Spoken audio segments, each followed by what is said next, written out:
मैं आप लोगों को बताना चाहूंगी कि आईएम इंडिया है क्या। आईएमई इंडिया बिजनेस कॉरेस्पॉन्डेंस है हमारे आईडीएफसी बैंक की।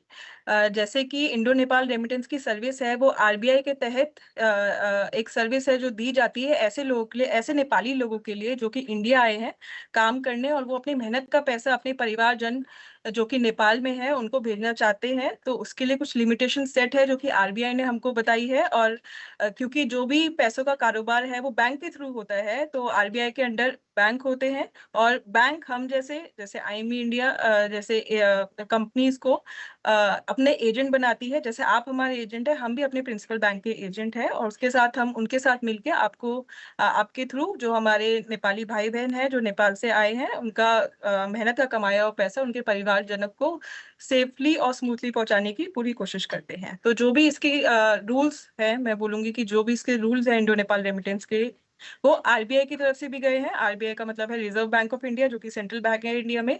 और साथ ही जो हमारा प्रिंसिपल बैंक है आईडीएफसी फर्स्ट बैंक, उनके भी हमको रूल्स और गाइडलाइंस देख के हमको इम्प्लीमेंट करनी होती है अपनी सर्विस में। तो जो भी इसके अंदर रूल्स एंड गाइडलाइंस होती है वो हमको हमारा बैंक देता है, और वही हम आपको आगे ऐसे ट्रेनिंग में या जब हमारे आप लोगों से किसी भी तरीके से बात होती है तो हम आपको बताते हैं अपने सेल्स रिप्रेजेंटेटिव के थ्रू। तो अब हम शुरू करते हैं हमारा फर्स्ट टॉपिक जो कि है नो योर कस्टमर, केवाईसी। आप में से बहुत सारे हमारे एजेंट होंगे जो कि हमारे साथ काफी टाइम से बंधे हुए होंगे, जुड़े हुए होंगे, और कुछ ऐसे भी एजेंट्स होंगे जो कि अभी आईएमई के साथ जुड़े होंगे। तो बहुत ही हम कोशिश करेंगे कि सिंपल रखेंगे इस ट्रेनिंग को, स्मूथ रहेगी। और क्या चीजें फॉलो करनी है क्या नहीं करनी है, और कुछ कुछ ऐसी चीजें होंगी जो कि हम हमेशा से शायद करते आए हो जान या अनजाने पूर्वक। तो उसको क्या कैसे एक कंप्लीट एक केवाईसी करी जाती है, क्या प्रोसेस रहता है, क्या सही तरीका है, क्यों करी जाती है, उसको हम जानते हैं। तो first is know your customer, अपने ग्राहक को जानिए और पहचानिए। कोई भी ऐसा फाइनेंशियल इंस्टीट्यूशन जो कि पैसों का लेन देन करता है, वहां पे केवाईसी की प्रक्रिया की जाती है। कोई भी कस्टमर, कोई भी ऐसा व्यक्ति जो कि हमारे साथ जुड़ के हमारा कस्टमर बनता है और हम उसको अपनी सर्विस देते हैं, अपनी कंपनी की सर्विस देते हैं, तो वो हमारा कस्टमर बन जाता है। और जब हम हमारे केस में क्योंकि इंडो नेपाल रेमिटेंस का काम है, और जब वो एक बार कस्टमर रजिस्टर होके हमारे सिस्टम में एंटर कर जाता है और जब वो पैसे देने के लिए एलिजिबल हो जाता है तो उसको रेमिटर बोलते हैं। तो क्यों जरूरी है केवाईसी करना, अपने ग्राहक को जानना पहचानना? ये सिर्फ आईएमई इंडिया नहीं, जितने भी पूरे पूरी दुनिया में कोई भी फाइनेंशियल इंस्टीट्यूशन होगा जहाँ पे हमें कस्टमर को सर्विस देनी होती है, वहां पे हमें केवाईसी करनी होती है, अपने ग्राहक को जानना होता है। तो हम अपने कस्टमर को कैसे जाने? कोई हमारे सामने व्यक्ति है, हम उसकी वेरिफिकेशन करें, उसकी आइडेंटिटी को जाने कि ये वही है या नहीं है। तो उसके अंदर क्या हमारा प्रोसेस रहता है, वो है डॉक्यूमेंट लेने का। उनसे हम कोई भी एक आइडेंटिफिकेशन का डॉक्यूमेंट ले लेते हैं, जिससे कि पता चले कि वो वही व्यक्ति है या नहीं है। फिलहाल आईएमई दो डॉक्यूमेंट्स को एक्सेप्ट कर रहा है इंडो नेपाल रेमिटेंस के लिए। एक है सिटीजनशिप जिसको बोलते हैं नागरिकता, और दूसरा है पासपोर्ट। तो ये दो डॉक्यूमेंट्स क्रूशल है हमारे केवाईसी के लिए। जिससे कि क्या होता है, हम जब अपने ग्राहक को जानते पहचानते हैं, उसकी ट्रांजैक्शन के बारे में पूरा उसका इंफॉर्मेशन लेते हैं, तो उसके फ्रॉडलेंट होने के चांसेस कम हो जाते हैं, या क्राइम होने के चांसेस कम हो जाते हैं। तो केवाईसी के प्रोसीजर्स को अगर हम ढंग से फॉलो करके, और जो व्यक्ति है उसी का ही पैसा हम उसके परिवारजनक को भेजेंगे, तो उससे रिस्क कम होते हैं और क्राइम्स कम होते हैं। तो उससे फाइनेंशियल सिक्योरिटी बनती है। तो केवाईसी का मतलब हुआ हमें अपने ग्राहक को जानना है, पहचानना है, उससे क्वेश्चंस करने हैं, और उसकी सही तरीके से उसका डॉक्यूमेंट लेना है, जो भी रिक्वायर्ड डॉक्यूमेंट है। फिलहाल इस केस में इंडो नेपाल रेमिटेंस के लिए नागरिकता और पासपोर्ट।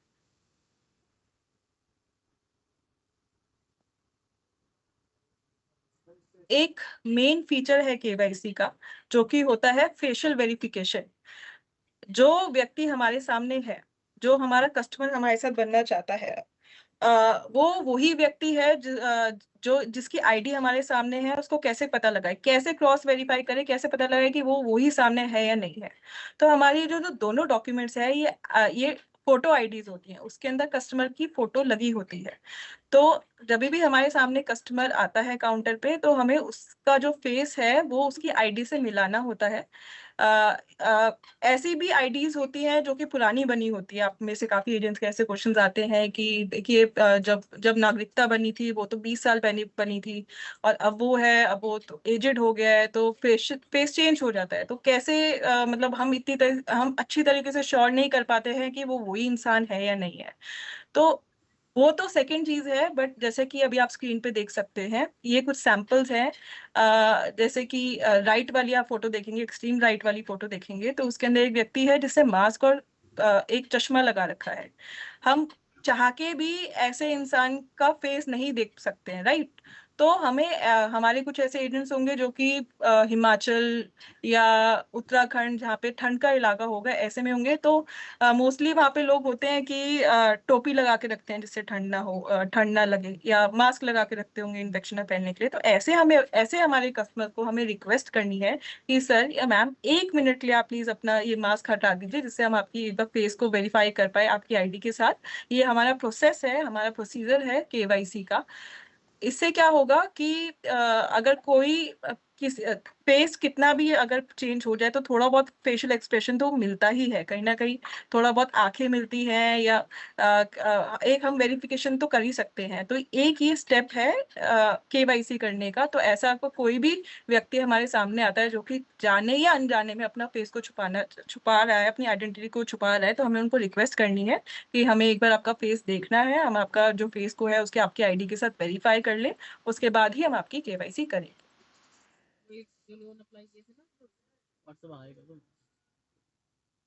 इसके साथ चलते हैं इंडो नेपाल के रूल्स के लिए। जो जैसे मैंने बताया कि जो हमारे रूल्स है वो आरबीआई ने भी दिए हैं, हमारा जो प्रिंसिपल बैंक है उसने भी दिए हैं। तो हम फटाफट एक बार इसको गो थ्रू करेंगे कि क्या क्या रूल्स हैं इंडो नेपाल रेमिटेंस करने के लिए। पहला पहला point, every time the remitter should be physically present for doing his or own transaction। जब भी हम ट्रांजेक्शन करते हैं तो रेमिटर हमारे पास काउंटर पे फिजिकली प्रेजेंट होना चाहिए। फिजिकली मतलब वो हमारे काउंटर पे खुद आना चाहिए, खुद इन पर्सन होना चाहिए। Second, person should be of Nepali origin with Nepal citizenship और नेपाली पासपोर्ट। क्योंकि जो हमारा काम है वो इंडो नेपाल रेमिटेंस का है। जैसे मैंने बोला कि एक ऐसे नेपाली व्यक्ति जो कि इंडिया आते हैं अपना पैसा कमाने के लिए, अपने मेहनत का पैसा काम करके, और अपने वो मेहनत का पैसा अपने परिवारजनक नेपाल में अपनी फैमिली मेंबर्स को भेजना चाहते हैं, तो कैसे इंश्योर करें कि वो नेपाली है या नहीं है। तो ऐसे हमारे आईडीएफसी बैंक ने हमको 2 केवाईसी एक्सेप्ट करने को बोला है, नागरिकता और पासपोर्ट। दोनों नेपाल की होनी, जो नागरिकता है वो नेपाल की होती है, जो पासपोर्ट होता है उसका भी ओरिजिनल नेपाली होना चाहिए, ऐसे पता लगता है कि वो नेपाली है। Third, transaction should be done for family maintenance and to family members होने। जो भी ट्रांजेक्शन, जो भी पैसा जा रहा है नेपाल, वो कस्टमर का, वो रेमिटर के फैमिली मेंटेनेंस और फैमिली मेंबर को ही जाना चाहिए, जिनको वो जानते हो वहां पे। किसी अननोन व्यक्ति को नहीं जाना चाहिए। इसलिए हम एजेंट से रिक्वेस्ट करते हैं और बोलते हैं कि जब भी आपके पास कस्टमर काउंटर पे आए, तो आप उनसे पूछिए कि वो जिनको वो पैसा भेज रहे हैं नेपाल, बेनिफिशियरी, वो उनके क्या लगते हैं। जैसे कि आपने देखा होगा कि पोर्टल में भी हमारे पास ड्रॉप डाउन में सब ऑप्शंस हैं कि कैसे कैसे फैमिली मेंबर की हम जो रेमिटेंस है उसको एक्सेप्ट कर सकते हैं। तो वो ही उनको बोलिए कि सही तरीके से बता के, सही रिलेशन बता के वो ही सिस्टम में डालिए। फैमिली मेंटेनेंस के लिए ही पैसा नेपाल जाना चाहिए। Maximum number of transaction should be of 12 in a calendar year. Calendar year माने जनवरी से लेके दिसंबर तक। एक नेपाली व्यक्ति एक कैलेंडर ईयर यानी कि जनवरी से लेकर दिसंबर तक 12 ट्रांजेक्शन कर सकता है मैक्सिमम। और एक ट्रांजेक्शन 50,000 से ज्यादा की नहीं होनी चाहिए, जिसके अंदर चार्जेस और टैक्सेस इंक्लूड होते हैं। Person should carry original ID at the time of customer registration. पहली बार जब कस्टमर रजिस्टर होने आता है हमारे पास काउंटर पे, तो उसके पास उसकी ओरिजिनल आईडी होनी जरूरी है। Third party can not perform on behalf of his और हर रिलेटिव और फ्रेंड। कोई भी तीसरा व्यक्ति किसी के बिहाफ पे ट्रांजैक्शन नहीं कर सकता है, यानी कि जिसकी आईडी हमारे साथ रजिस्टर है वो ही काउंटर पे आना चाहिए अपनी ट्रांजैक्शन करने के लिए, ना कि उसके कोई रिलेटिव या उसका कोई फ्रेंड जो कि बोले कि मेरे रिलेटिव है, मेरी रिश्तेदारी में है, या मेरा दोस्त है जिसकी आपके साथ आईडी रजिस्टर है, मैं ओटीपी दे देता हूँ या दे देती हूँ और आप उनकी ट्रांजैक्शन कर दीजिए। नहीं, ऐसा नहीं करना है हमको, ये सही तरीका नहीं है। उसके वो व्यक्ति खुद ही काउंटर पे आके उसको रेमिटेंस करवानी है, खुद अपने मोबाइल नंबर से ओटीपी वो दे तो ही रेमिटेंस करनी है। Source of fund should be asked every time of the transaction. Source of fund यानी कि कोई भी अगर रेमिटेंस कर रहा है, कोई भी पैसा भेज रहा है, तो वो पैसा कहाँ से आया है, कहाँ से कमाया गया है, ये हमें पूछना है अपने कस्टमर से। इसको बोलते हैं source of fund. For example, अगर कोई सैलरीड है, अगर कोई लेबर है जो कि उसने डेली वेजेस कमा के या अपनी सैलरी को इकट्ठा करके वो अपने परिवारजनों को पैसा भेज रहा है, तो उसका सोर्स ऑफ फंड आएगा सैलरी, और उसका ऑक्यूपेशन आएगा कि वो कौन है, वो क्या है, वो सैलरीड है। तो सोर्स ऑफ फंड का हमें कस्टमर से पूछना होता है जब भी रेमिटेंस करनी होती है, ट्रांजेक्शन करनी होती है। खुद से हमें सिस्टम में नहीं डालना है एन एजेंट, आपको कस्टमर से पूछिए और वो भी डालिए। लास्ट पॉइंट, ये सबसे इंपॉर्टेंट पॉइंट है। Registered mobile number should be of remitter of himself और herself, not of any other third party person. इसका क्या मतलब हुआ कि जो मोबाइल नंबर रजिस्टर कर रहे हैं customer at the time of registration, हमें एज अ एजेंट ये इंश्योर करना है, वो उनको पहले से ही बोल देना है कस्टमर को कि आप जो भी मोबाइल नंबर दे रहे हो वो अपने आप खुद का दीजिए या अपने फैमिली में ही किसी का दीजिए। इसका क्या पर्पस रहता है कि कैसे जस्टिफिकेशन हम देंगे आगे कि वो कस्टमर खुद है या नहीं है। हमारा जो प्रिंसिपल बैंक है वो ऑडिट्स भी करता है, वो कभी कभी कॉल करके मोबाइल नंबर पे वेरिफिकेशन करने के लिए कि कस्टमर वो वही है या नहीं है, तो कॉल करता है। तो हमारे पास कुछ कंप्लाइंस में कुछ ऐसे केसेस आते हैं जहाँ के पता चलता है कि नंबर वो उस इंसान का है ही नहीं और वो उनको जानते भी नहीं है। तो मैं मानती हूँ कि जो भी नेपाल से व्यक्ति आते हैं उनके पास शायद आधार कार्ड ना हो, और बिना आधार कार्ड के नंबर मिलना मुश्किल है, फोन नंबर इंडिया में मिलना मुश्किल है। बट वो जहाँ पे भी रह रहे हैं, एक सर्कल होगा, एक ग्रुप होगा जहाँ पे वो जिसको वो जानते होंगे, या एक फैमिली में एटलीस्ट एक नंबर तो होगा जो कि हमेशा घर में रहता ही होगा। तो उनसे रिक्वेस्ट करिए कि आप प्लीज वही नंबर एक अपना ऐसा रजिस्टर कराइएगा जो कि अवेलेबल हो फैमिली में। और कल को अगर उस पर कॉल जाए तो वो उस व्यक्ति को जानते हो जो कि आईएमई के साथ रजिस्टर्ड है। और मोबाइल नंबर चेंज करने का भी मैं आगे आपको प्रोसेस बताऊंगी कि क्या हो सकता है, बट मोबाइल नंबर चेंज करना भी डिफिकल्ट है बैंक के साथ, तो इसलिए पहले ही रजिस्टर करते वक्त हमें कस्टमर को बोलना है कि प्लीज आप कोई ऐसा नंबर प्रोवाइड करिएगा जो कि आपकी फैमिली में मोस्टली अवेलेबल हो, और आपको अगर कॉल करा जाए तो आप अवेलेबल हो, उस पर एक फैमिली का ही नंबर हो, जिससे कि बार बार मोबाइल नंबर चेंज का इशू ना आए। इसके साथ हम चलते हैं अपनी केवाईसी के डॉक्यूमेंट्स पे। जैसे फर्स्ट है नेपली सिटीजनशिप, जो कि आप स्क्रीन पे देख सकते हैं, नागरिकता जिसको बोलते हैं। नेपाल की जो नागरिकता है, जो सिटीजनशिप है, वो देवनागरी लैंग्वेज में होती है। देवनागरी लैंग्वेज में होती है, और जो जो पुरानी आईडीज होती है वो हैंड रिटन होती है, वो हाथ से लिखित होती है। तो इसका एक सैंपल जो कि हमने आपको इस स्क्रीन पे दिखाया है। आप में से काफी एजेंट्स के हमको क्वेश्चन आते हैं कि मैम पुरानी आईडीज होती है तो पढ़ना थोड़ा मुश्किल हो जाता है, या पढ़ना जो है थोड़ा मुश्किल हो जाता है, या वो हैंड रिटन होती है तो थोड़ा सा डिफिकल्ट हो जाए पढ़ना, हमें ढंग से समझ में नहीं आता है उसमें क्या लिखा है क्या नहीं लिखा है। जो नई आईडीज है उसके अंदर बैक साइड तो इंग्लिश में होती है, वो थोड़ा इजी हो जाता है पढ़ने के लिए, बट जो फ्रंट साइड है वो देवनागरी में लिखी होती है। तो मैं आप लोग को एक चीज और बताना चाहूंगी कि यहाँ पे आईएमई इंडिया के हेड ऑफिस में हमारी एक केवाईसी की डेडिकेटेड टीम है, जिसके अंदर हमारे 70 से 80% जो हमारे इम्प्लॉयज हैं वो नेपाली है, नेपाली ओरिजिन के हैं, जिनको अच्छी तरीके से नागरिकता पढ़नी आती है, जिन्होंने हमेशा से बचपन से ही ऐसी नागरिकता देखी है, तो वो इस चीज में एक्सपर्ट है। एज एन एजेंट हम क्या आप लोग से एक्सपेक्ट करते हैं कि आप जितना भी अच्छी तरीके से नागरिकता पढ़ के आप सिस्टम में डालें, आप डाल दीजिए। और अगर क्योंकि कस्टमर देखिए आपके सामने ही है, कस्टमर आपके सामने है, तो आप अगर आपको कुछ नहीं समझ आ रहा है तो आप उनसे भी पूछ सकते हैं। तो आप उसके अंदर आपको जितनी भी नेपाली आईडी जितनी समझ आती है आप डाल दीजिए, यहाँ पे हमारा जो कस्टमर सपोर्ट है उसको करेक्ट कर देगा, बट अपनी तरफ से जितना भी ढंग से आप देख सकते हैं आईडी को, जितना दिख रहा है वो आप इन्फॉर्मेशन डालिए। कस्टमर की जैसे मैंने बताया था कि फोटो आईडी है, तो लेफ्ट हैंड साइड पे फोटो होती है कस्टमर की, उससे आप वेरिफिकेशन कर सकते हैं, फेशियल वेरिफिकेशन कर सकते हैं। तो ऐसी होती है नेपाली नागरिकता। नेक्स्ट है नेपलीज पासपोर्ट, जो कि इजी होता है पढ़ने में, इंग्लिश में लिखा होता है। एक क्वेश्चन है नीता थापा जी की तरफ से। मैं रिक्वेस्ट करूंगी मैम 5 मिनट दीजिएगा, उसके बाद मैं आपका एड्रेस करती हूँ question. Nepalese passport. Nepalese passport कुछ इस तरीके का दिखाई देता है, और राइट पे ही वहाँ पे आप सिटीजनशिप नंबर भी होता है। कुछ हमारे एजेंट्स के क्वेश्चन आते हैं कि अगर एक ही कस्टमर 2 बार रजिस्टर करना चाहे, एक बार पासपोर्ट से, दूसरी बार नागरिकता से, तो कैसे हमारा सिस्टम पकड़ता है। तो हमने अपने सिस्टम में चेक लगा रखे हैं कि सिटीजनशिप नंबर भी पासपोर्ट में होता है। तो ऐसे हमारा डुप्लीकेसी है वो पकड़ी जाती है, और सिस्टम एक बार में एक ही व्यक्ति को 2 बार सिस्टम में एंटर करने से रुकता है। यस, नीता मैम, आपका हाथ, नीता थापा जी, आपका हाथ रेज है, बताइए अपना, आप अपने आप को अनम्यूट करके अपना क्वेश्चन पूछ सकती हैं।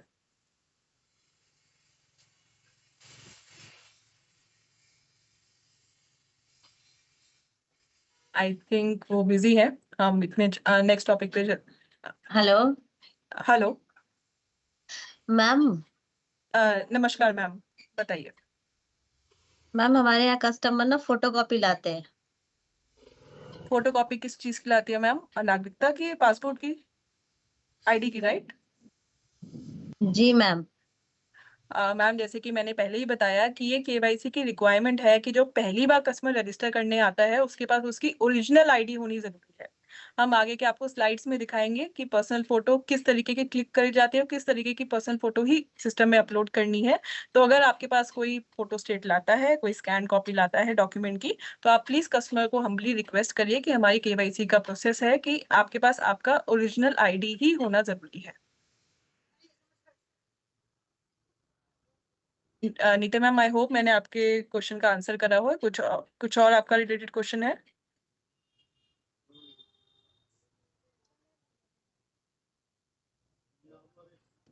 मैम कोई कोई फोटो कॉपी नहीं, कलर कॉपी भी लाता है, तो हम कैसे पहचाने कि ओरिजिनल क्या है? हम तो मतलब हमने उतना नहीं देखा होता है नागरिकता।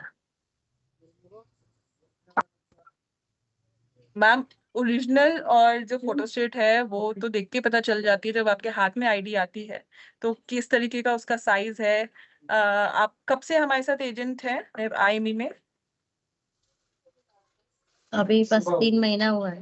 अच्छा, 3 महीने हुआ है। मैम, जो नेपाल में आपको एक पीछे की स्लाइड में आपको लेके जाती हूँ कि एक सेकेंड।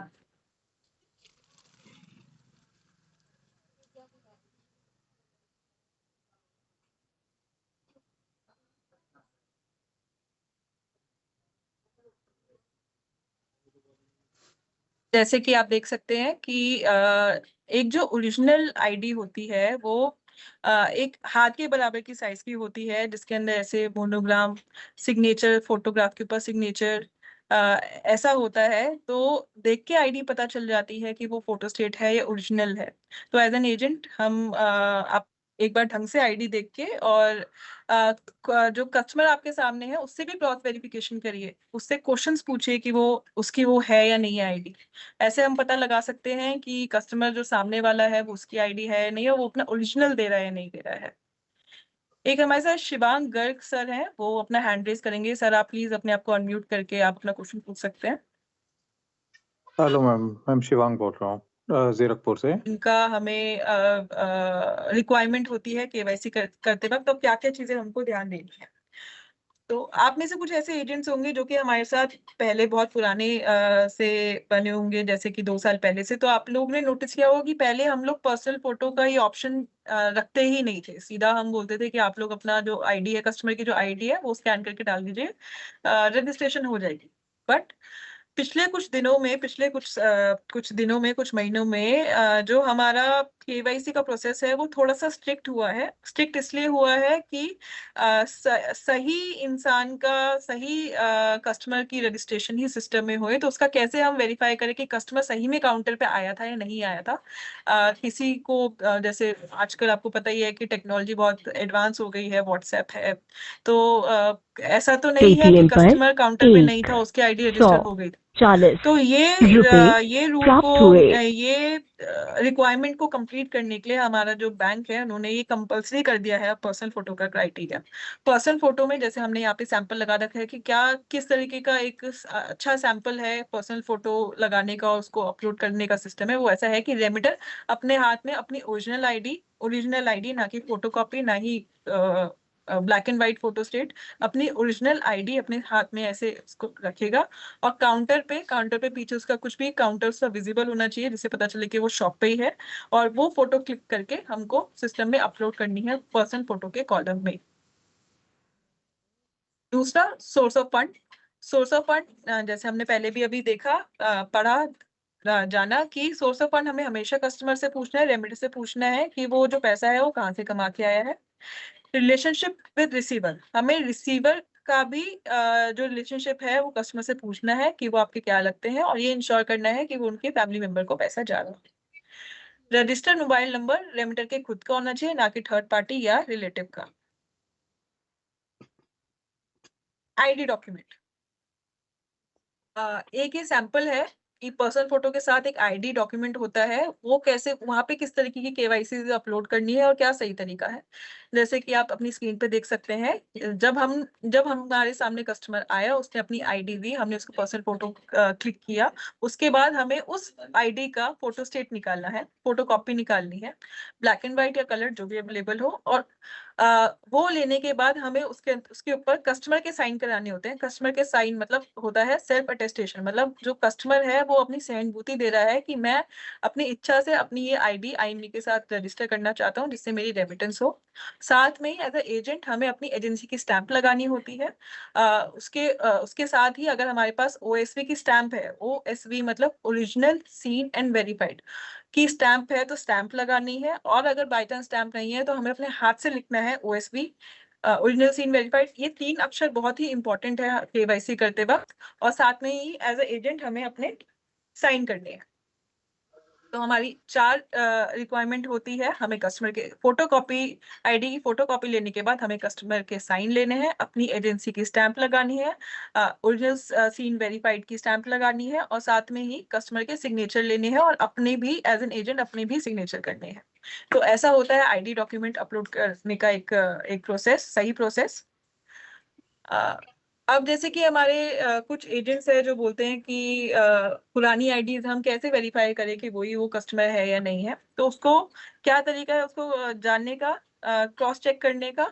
तो वो होता है कि सामने हमारे आईडी है, कस्टमर हमारे सामने है, अगर उसी कस्टमर की आईडी होगी तो वो कुछ क्वेश्चंस का, सिंपल क्वेश्चंस का बहुत इजीली आंसर दे देगा। जैसे कि फादर्स नेम, आप उससे पूछ सकते हो कि सर एक बार अपने फादर्स का नेम कंफर्म कर दो, ठीक है। डीओबी अपनी डेट ऑफ बर्थ कंफर्म कर दीजिए, या आईडी नंबर अपना ये कंफर्म कर दीजिए।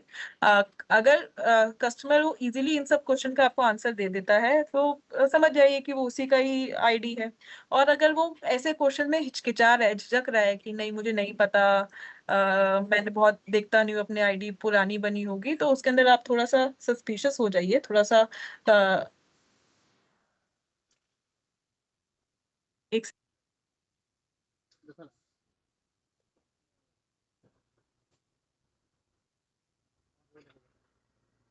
तो हमें कस्टमर की जो इंफॉर्मेशन है उसको क्रॉस चेक करना है, उसकी आईडी और जो कस्टमर के साथ उसकी आईडी से। और ऐसे सिंपल क्वेश्चंस का अगर जेन्युइन कस्टमर है तो क्वेश्चंस का आंसर बहुत इजीली कर देगा और हम समझ जाएंगे कस्टमर वही है।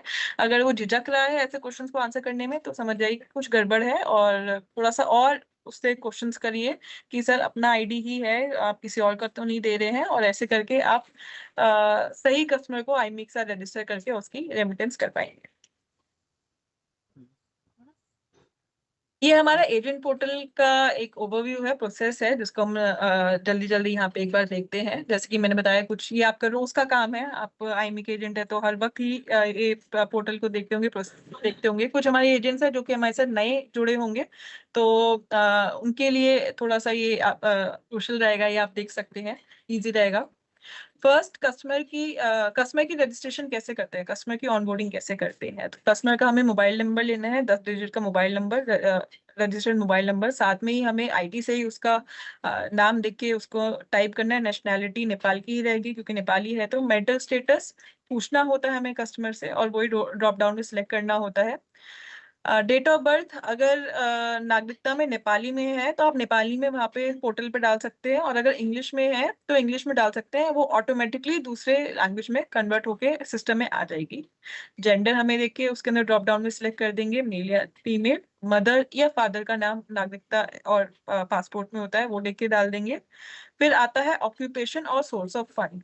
ये हमें कस्टमर से पूछ के ही सिस्टम में डालना है, खुद से नहीं डालना है।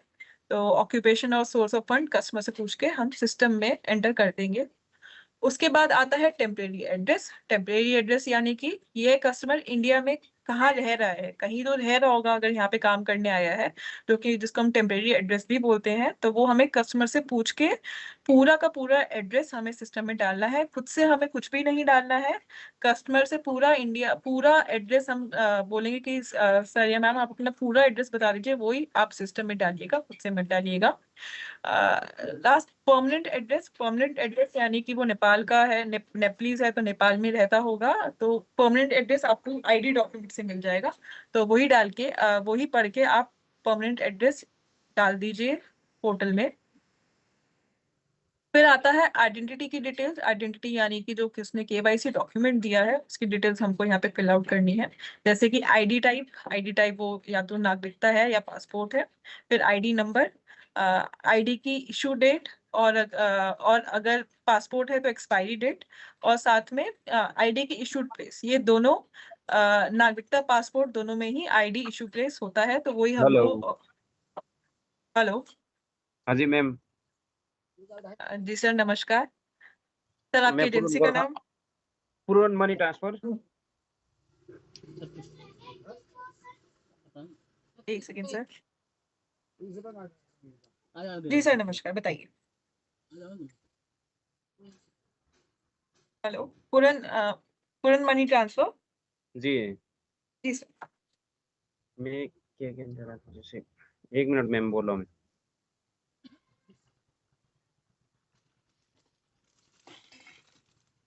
इसको गो थ्रू करते हैं।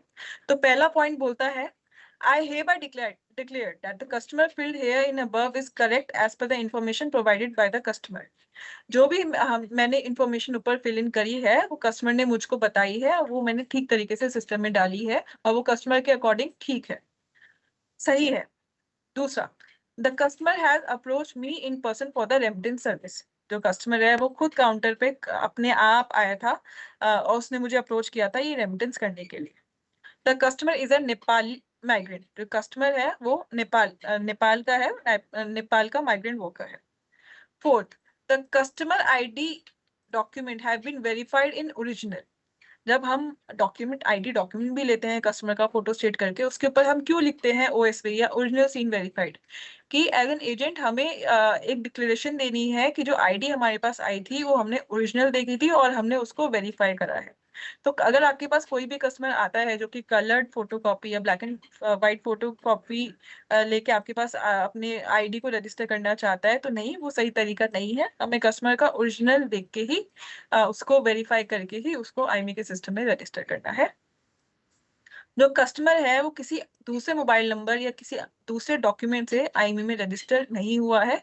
ये 5 चीजों की हमें डिक्लेरेशन कर देके डिक्लेरेशन चेकबॉक्स पे क्लिक करके हम आगे बढ़ते हैं केवाईसी के प्रोसेस में। आईडी फोटो जिसके हमने हेलो सैंपल्स भेजे। जी पूरन सर। सर, मैडम मैं ये कह रहा हूँ जैसे नए साल में कुछ चेंजिंग होगा फिर, मतलब जैसे अभी कर रहे केवाईसी वगैरह सब कुछ जैसे सेम रहेगा भाई या डिफरेंट रहेगा? सर अगर कोई भी चेंजेस आते हैं केवाईसी करने में तो आपको मेल के थ्रू, पोर्टल में पॉपअप के थ्रू, और हमारे सेल्स रिप्रेजेंटेटिव है उनके थ्रू आपको जानकारी मिल जाएगी। अच्छा। फिलहाल और यही प्रोसेस है। और दूसरी बात है सर, जैसे एजेंसी को ये पैसा बहुत कम नहीं है मैम? सर कमीशन से रिलेटेड क्वेश्चंस मैं यहाँ पे आप लोग को आंसर नहीं दे पाऊंगी। ये अच्छा केवाईसी और ईमेल से रिलेटेड है। अगर आपको कुछ केवाईसी रजिस्ट्रेशन के लिए या कुछ ऐसे क्वेश्चंस है तो आप बता सकते हैं। अच्छा।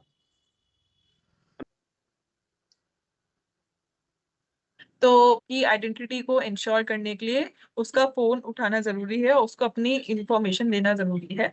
तो ओटीपी जब भी आपके पास काउंटर पे कस्टमर खड़ा हो तो उसके हाथ में मोबाइल हो और वो खुद आपको अपना ओटीपी दे, इसका प्लीज थोड़ा सा ध्यान रखिएगा। ये कुछ इम्पोर्टेंट चीजें हैं जो कि हम एज अ एजेंट हमें आईमी में ध्यान देनी है और ध्यान रखना है कि कोई और किसी और की आईडी के बिहाफ पे किसी और का पैसा नहीं भेजना है। कस्टमर खुद ही काउंटर पे फिजिकली आया हो, ओटीपी किसी कॉल पे नहीं लेना है, कस्टमर सामने से खुद से ओटीपी दे। और जो रेमिटेंस है वो फैमिली मेंटेनेंस के लिए हो, किसी भी तरीके का फेक कॉल या ये जो स्कैम होते हैं आजकल, इन सब में नहीं फंसना है हम लोगों को। बहुत लालच के लिए कॉल भी आप लोग ने देखा ही होगा, आप न्यूज़ भी पढ़ते हैं, फेसबुक पे आपने देखा होगा, कुछ चंद पैसों के लिए, कुछ लालच के लिए लोग गलत आईडी रजिस्टर करने की कोशिश करते हैं या उसको टेम्पर मतलब उससे छेड़खानी करके कस्टमर को बार बार रजिस्टर करने की कोशिश करते हैं। तो ऐसा हमको कुछ नहीं करना है, सही तरीके से केवाईसी करनी है, सही व्यक्ति का पैसा उसके परिवारजनक नेपाल में भेजना है, यही केवाईसी करने का सही प्रोसेस है।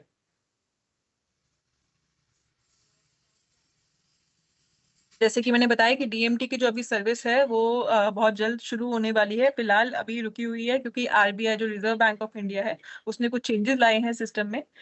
तो कुछ ही दिनों में हम दोबारा ये जो अपनी जो फैसिलिटी जो सर्विस है उसको रिज्यूम करेंगे।